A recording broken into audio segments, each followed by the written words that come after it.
வணக்கம் தோழர், நான் சுந்தரவள்ளி. இன்னைக்கு காலையில 3 வயது குழந்தை கூட்டுப்பாலியல் வல்லுறவுக்கு ஆளாயிருக்கிறார். 7 வயது குழந்தை ஒருவர் கூட்டுப்பாலியல் வல்லுறவுக்கு ஆளாயிருக்கிறார்.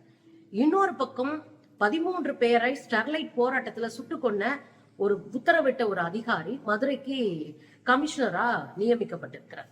இதெல்லாம் தாண்டி சிங்கப்பெண் படை, பெண்களை பாதுகாக்கிறதுக்கு உருவாக்கப்பட்ட படை. அந்த படையில இருக்கிறவரே கஞ்சா வியாபாரி கிட்ட மாட்டி மக்கள் போய் அவரை காப்பாத்தி இருக்கிறாங்க. இதெல்லாம் காதுலயே வாங்காத விஜய் தண்ணி அடிச்சுட்டு ஸ்டைலா காட்டி காரை ஓட்டிட்டு போறாரு. தமிழ்நாடு நல்லா இருக்கு. என்ன நடக்குது தோழர்? நான் ஆட்சிக்கு வந்த அடுத்த நிமிஷம் பெண்களுக்கு பாதுகாப்பு கிடைச்சு, ஊழல் ஒழிக்கப்படும், மது அழிக்கப்படும், இப்படி பல விதமா பஞ்ச் டைலாக் பேசினாரு விஜய். ஆனா ஒண்ணு கூட நடக்கல. அவர் ஆட்சிக்கு வந்த அடுத்த நிமிஷத்துல இருந்து பெண்கள் பாதுகாப்பு கேள்விக்குறியாக்கப்பட்டிருக்கு. அங்கோனும் இங்கோனுமா நடந்துட்டு இருந்த பெண்கள் மீதான வல்லுறவு, சுரண்டல், தாக்குதல், இது எல்லாமே அன்றாடம் 10 பேருக்கு நடக்குது. இப்போ ஒரு மாசம் வந்திருக்காரு, நெருக்க 60-70 குழந்தைகளும் பெண்களும் பாலியல் வல்லுறவுக்கு ஆளாக்கப்பட்டிருக்கிறாங்க. நிலச்சண்டையில 4 பேர் பிடிச்சு ஒரு குழந்தை படிச்சிட்டு இருக்கிற குழந்தை, 12ஆப்போ 10ஆப்போ படிச்சிட்டு இருக்கிற குழந்தை மேல இருக்கிற டாப்ப கழட்டி போட்டோ எடுத்துட்டு இத நெட்ல விட்டுருவேன்னு சொல்ற அளவுக்கு தமிழ்நாடு கேவலமா போச்சு. இத குறித்து கொஞ்சம் கூட வாயை திறக்காம ஜென்மமா ஜடமா உட்கார்ந்துருக்காரு நம்ம விஜயண்ணா. விஜயண்ணா ஆடுன கும்பல்லாம் இன்னமும் பொய்ய பரப்பிட்டு இருக்கு. இன்னமும் ரீல்ஸ் போட்டுட்டு இருக்கு. அவங்க வீட்டுக்குள்ள நடக்கிற வரைக்கும் ரீல்ஸ் போடுவாங்க. இன்னமும் ரீல்ஸ் போட்டுட்டு இருக்கானுங்க. சமூக வலைத்தளங்கள் முழுசும் பாருங்க, எங்க அண்ணன் சாதனை என்ன, போதனை என்னன்னு. இங்க நம்ம கதறிக்கிட்டு இருக்கோம், குழந்தைங்களை பழி கொடுத்துட்டு கதறிக்கிட்டு இருக்கிறோம். ஸ்டெர்லைட் போராட்டம் உங்களுக்கு தெரியுங்க, 100 நாள் நடந்த போராட்டம். தூத்துக்குடியில ஸ்டெர்லைட் என்கிற தாமிரம் செம்பு கம்பெனி இருக்கக்கூடாதுன்னு சொல்லிட்டு தூக்கி எரிஞ்சு மக்கள் போராடினாங்க. அந்த போராட்டத்துல 100வது நாள் அங்க இருக்கிற கலெக்டர் அலுவலகத்துல போய் மனு கொடுக்க போன மக்களை, அந்த போராட்டத்துல ஈடுபட்ட மக்களை காக்கா குருவிகள் போல சுட்டு கொண்டாங்க. அது எடப்பாடியாருடைய ஆட்சி. 13 பேர் ஸ்பாட்லயே செத்துட்டாங்க. அதுல குழந்தைங்களும் பெரியவங்களும் இளைஞர்களும் அதிகம். இதெல்லாம் தாண்டி இந்த சுடுறதுக்கு ஆர்டர் கொடுத்திருப்பாரு பாருங்க, அவருக்கு இங்கே மதுரை கமிஷனரா அப்பாயின்மெண்ட் கொடுத்திருக்காரு விஜய். எனக்கு என்ன சொல்றதுன்னு தெரியலங்க. இந்த போராட்டத்தின் போது, இந்த துப்பாக்கி சூட்டுக்கு பிறகு அந்த மக்களை காவல்துறை என்ன பண்ணாங்க தெரியுமா? வீடுதோறும் போய் சுவரை தாண்டி குதிக்கிறது, நடுராத்திரி போய் கதவை தட்டி மிரட்டுறது, அந்த பசங்க மேல போலி கேஸ போடுறது. கிட்டத்தட்ட 101 பேர் மேல போலி கேஸ் போட்டு வச்சிருக்காங்க. போராடின மக்கள் கையில குழந்தைங்களோட தண்ணி பாட்டிலோட பேரணியா வந்த மக்களை சுட்டு கொண்டுட்டு, அதுல கொஞ்சம் கூட கூச்சம் இல்லாம இந்த காவல்துறை அவங்கள மிரட்டிட்டு இருந்துச்சு. ரொம்ப கொடூரமான தாக்குதலை நடத்திட்டு இருந்துச்சு. இதுல பாதிக்கப்பட்ட மக்கள் மேல கேஸ் வேற. சிபிஐ இந்த கேஸ எப்படி பார்த்தாங்க? 101 பேர் மேல கேஸ போட தெரிஞ்ச சிபிஐக்கு, விசாரணை செய்ய தெரிஞ்ச சிபிஐக்கு, அதுக்கு காரணமாக இருந்த 13 பேரை கொன்ற காவல்துறை மீது எந்த நடவடிக்கை எடுக்கல. நீதியரசர் சுந்தர் செந்தில்குமார் இந்த அமர்வு இத குறித்து கடுமையான பதிவுகளை கடந்த காலத்துல செஞ்சிருக்கிறாங்க. சிபிஐ மக்கள் மேல வழக்கு போட்டிருக்கீங்க, ஆனா காவல்துறை அதிகாரிகள் மேல நீங்க எந்த வழக்கும் போடல அப்படின்னு கடுமையா செஞ்சிருக்காங்க. இந்த வழக்கை தொடுத்தது யார் அப்படின்னா, மதுரையில மக்கள் கண்காணிப்பகத்தினுடைய தோழர் ஹென்ரி டிஃபன் தான் இந்த வழக்கெல்லாம் பண்ணாங்க. இது பெரிய நீண்ட வரலாறு கொண்ட வழக்கு. அதுல தனிநபர் கமிஷன் ஒண்ணு ஸ்டாலின் அவர்களுடைய ஆட்சி காலத்துல போட்டாங்க. அந்த அம்மா அருணா ஜெகதீசன் நீதிபதி, அவங்க ஒரு மிக முக்கியமான டாக்குமெண்ட்ஸ் கொடுத்துட்டு போனாங்க. அதன் அடிப்படையில வேலைகள் நடந்துச்சு. எந்த அரசா இருந்தாலும் காவல்துறையை பிடிச்சி உள்ள போடுறதுக்கு அவ்வளவு தயக்கம் வேற. இந்த லட்சணத்துல கபில்குமார் சரத்கர், இந்த யார் இருந்தாலே இந்த கபில்குமார்ன்றவர் தான் இந்த மக்களை சுட்டுக் கொள்றதுக்கு உத்தரவு போட்டவர்.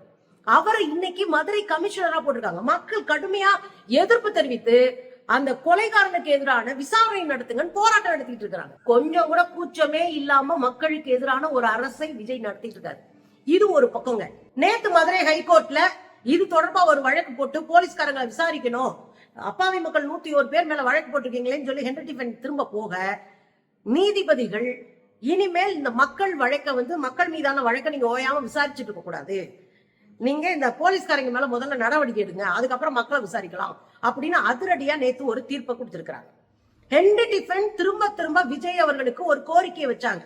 கோரிக்கையை அனுப்புனாங்க, இந்த மக்களை விடுதலை பண்ணுங்க, இவங்க வெறும் போராளிகள் தான், களத்துல நின்று மக்களா நின்று போராடினவங்க தான், அவங்க மேல இருக்கிற வழக்கை தூக்கிட்டு சுட்டு கொன்றவர்கள் மீது வழக்க ஒழுங்கா பதிவு பண்ணுங்க 100 தடவை கேட்டாரு, முடியல.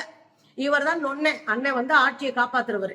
இதெல்லாம் தாண்டி இன்னைக்கு காலையில கும்மிடிப்பூண்டியில சிப்காட் வளாகம், தொழிற்பேட்டை, அந்த இடம், அங்க நிறைய வட இந்திய தொழிலாளர்கள், நம்ம ஊர் ஆட்கள் எல்லாருமே இருக்கிற ஒரு ஏரியா. அந்த ஏரியாவுல நேற்று இரவு ஒரு 3 வயது குழந்தைய அங்க வேலை பார்க்கிற ஒரு வட இந்திய தொழிலாளி அவங்க நண்பர்கள்லாம் சேர்ந்து அந்த குழந்தையை கூட்டிட்டு போய் கொலை பண்ணி, குறிப்பா பாலியல் வல்லுறவு பண்ணி 3 வயசு குழந்தைங்க, நினைக்கவே முடியல. ஏற்கனவே 10 வயசு குழந்தைய தூக்கிட்டு போய் அந்த பொண்ணை ரேப் பண்ணி பல்ல உடைச்சு, முதுக உடைச்சு, மூஞ்சியில கல்லால குத்தி, முதுகெல்லாம் கல்லால செதைச்சு அந்த பொண்ணை கொடூரமா கொலை பண்ணி தண்ணிக்குள்ள தூக்கி எரிஞ்சிட்டு போனாங்க. அதுவும் நம்ம அண்ணா விஜய் அண்ணா ஆட்சியில தான். இந்த 3 வயது குழந்தைய கூட்டு பாலியல் வல்லுறவு செஞ்சு குற்றுயிரும் கொலையுமா கிடக்குற அந்த குழந்தைய அங்கனே போட்டுட்டு கிளம்பிட்டானுங்க. காலையில அந்த பக்கம் வெளியே போனவங்க உயிருக்கு போராடிட்டு இருந்த குழந்தைய தூக்கி அந்த மருத்துவமனைக்கு அனுப்பி இருக்கிறாங்க. மருத்துவமனையில அந்த குழந்தை இறந்து போச்சு. மக்கள் கடும் கோபத்துல வந்தாங்க, ரோட்டை மறிக்கிறாங்க, காவல்துறை போராட விடாம தடுக்குது. எதிர்த்து மக்கள் கடுமையான கேள்வி கேட்கிறாங்க. எதுக்கு இவ்வளவு போலீஸ் வந்தீங்க, எங்களை எதுக்கு தடுக்கிறீங்க அப்படின்னு கேள்வி கேட்கிறாங்க. இன்னொரு பொண்ணு சொல்றா, அந்த குழந்தை கிடந்ததை பாத்தீங்கன்னா நீங்க இப்படி பேசுவீங்களா அப்படின்னு காவல்துறையை பார்த்து கடுமையான கோபத்துல ரோட்டை மறிச்சு உட்கார்ந்து அந்த குழந்தைக்காக போராட்டத்தை நடத்திட்டு இருக்கிறாங்க. பாருங்களேன்.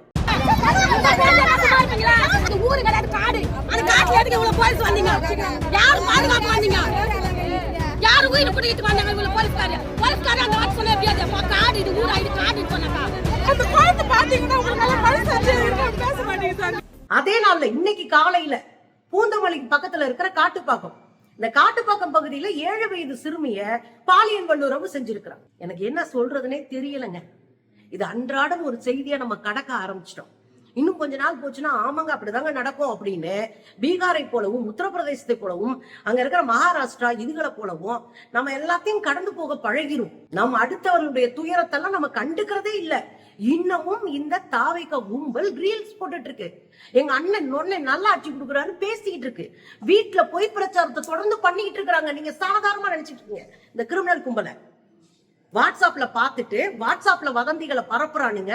ஒரு பெரிய நெட்வொர்க் இதுல உட்கார்ந்து செயல்பட்டு இருக்கு. இந்த ரூட்ஸ் நிறுவனத்தை அடிப்படையா வச்சு இவங்க பரப்புற பொய்ய கொண்டு போய் எந்த அறிவும் இல்லாத மள்ளுமட்டைகளான நம்ம வீட்டு பிள்ளைங்க, நம்ம வீட்டுல இருக்கிற பொம்பளைங்க, பெரியவங்க எல்லாத்திட்டையும் போய் இந்த பொய்ய கடத்துறான். பெண்கள் சுவிசமாயிட்டாங்க, தேனாரும் பாலாரும் ஓடுவோம், பைப்பை திறந்தா சாம்பார் வருது, பாயாசம் வருது அப்படின்னு அடிச்சு விடுறானுங்க. இது அந்த வீட்டுல இருக்கிற பெண்கள் நியூஸ் கூட பார்க்காம வீணா போன சீரியலை பார்த்துட்டு வெந்து போய் கிடக்குற பொம்பளைங்க இதை கூட நம்பிக்கிட்டு ஆளுக்கால் பேட்டி கொடுத்துக்கிட்டு கிடக்குது. இங்க தினம் இப்ப 4 குழந்தைங்க பெண் குழந்தைகள் பாலியல் வல்லுறவுக்கு ஆளாயிட்டு நினைக்கவே எரிச்சலும் கடுப்பாகுது. இதுக்கு இடையில சிங்கப்பெண் படை ரீல்ஸ் ஒரு 5 நாளா அதான் தூங்க விடாம போட்டுட்டு இருக்காங்க. சிங்கப்பெண் படை இப்படி நடந்துச்சு, சிங்கப்பெண் படை அப்படி நடந்துச்சு, பொம்பளை பிள்ளைங்க எல்லாம் ரோட்டை கிராஸ் பண்ண வச்சுச்சு, இந்த பக்கம் போய் பொம்பளை பிள்ளைங்க லக்கேஜ் எல்லாம் வாங்கிட்டு போச்சு. எதுக்கு இது சினிமாவா நடக்குது? சிங்கப்பெண் படையினுடைய நோக்கம் என்ன? பாலியல் பிரச்சனை நடக்காம தடுக்கிறதானே. ஆனா அதையே செய்ய முடியலையே. ஒரு சிங்கப்பெண் நகையை திருடிட்டு போறாங்க, அவங்க கூட இருக்கிற ஆளுகளே. இன்னொரு சிங்கப்பெண் முந்தா நாள் பாலியல் வல்லுறவுக்கு ஆளாக தெரிஞ்சாங்க. நல்ல வேலை அந்த அம்மா ஒரு நூல்ல தப்பிச்சாங்க. 3 பேர் கொண்ட குழு அந்த அம்மாவை சுத்தி அவங்களை ஆபாசமா பாலியல் சுரண்டல் பண்ண நினைக்கும் போது ஒரு வழி அங்க இருந்து தப்பிச்சு ஓடி போய் 100 காப்பாத்தி கூட்டிட்டு போயிருக்கு. இந்த சூழ்நிலை நேத்து ஒரு சம்பவம் நடந்து போச்சு. இந்த அம்மா அந்த யூனிஃபார்ம் போட்டுட்டு ஒரு கஞ்சா குடிச்சிட்டு ஒருத்தன் கிடக்குறான். அவங்கிட்ட போய் ஏதோ பேசி இருக்கிறாங்க போல, ஒழுங்காரே ஏதோ சொல்லிருப்பாங்க போல. அவங்கிட்ட இந்த அம்மா மாட்டிக்கிட்டாங்க. கடைசியில அங்க இருக்கிற மக்கள் போய் இந்த அம்மாவை காப்பாத்தி அதுக்கப்புறம் பக்கத்துல இருக்கிற சிங்கப்பெண் படையெல்லாம் கூப்பிட்டு வந்து பாருங்க.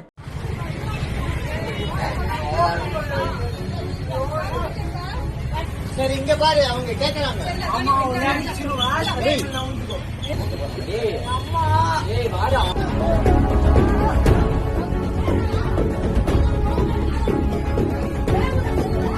ஆனா இது எல்லாத்தையும் தாண்டி விஜய் இருக்காரு பாருங்க. உன் வீட்டுல யாராவது விழுந்தா எனக்கு என்ன, உன் பிள்ளை நாசமா போனா எனக்கு என்ன, உன் பிள்ளை ரேப் பண்ணப்பட்டா எனக்கு என்ன, உன் பிள்ளை குடிகாரனா போனா எனக்கு என்ன, உன் பிள்ளை கஞ்சா குடிக்கையா இருந்தா எனக்கு என்ன அப்படின்னு ஜம்முன்னு இருக்காரு நம்ம அண்ணன். அவரை பொறுத்த வரையும் ஒரு ஷூட்டிங் போனா எப்படி நடிச்சுட்டு வருவாரோ அது போல இங்க தலைமைச் செயலகத்துல நடிச்சுட்டு கிளம்பிடுவாரு. எங்க போனாலும் நடிப்பு விடாம செய்வாரு. அவர் ஜம்முன்னு ஸ்டைலா கார் ஓட்டுறாருன்னு அதை வீடியோவா அவங்களே தான் போட்டானுங்க. கடைசியில பார்த்தா அங்க பக்கத்திலேயே ஒரு டம்ளர்ல சாராயம் மது வச்சிருக்காரு. மதுவை குடிச்சுக்கிட்டே டிரைவிங், பெல்ட் போடல. இதெல்லாம் முதலமைச்சர். ஐயோ நினைக்கவே எரிச்சலா இருக்குங்க. பாருங்களேன்.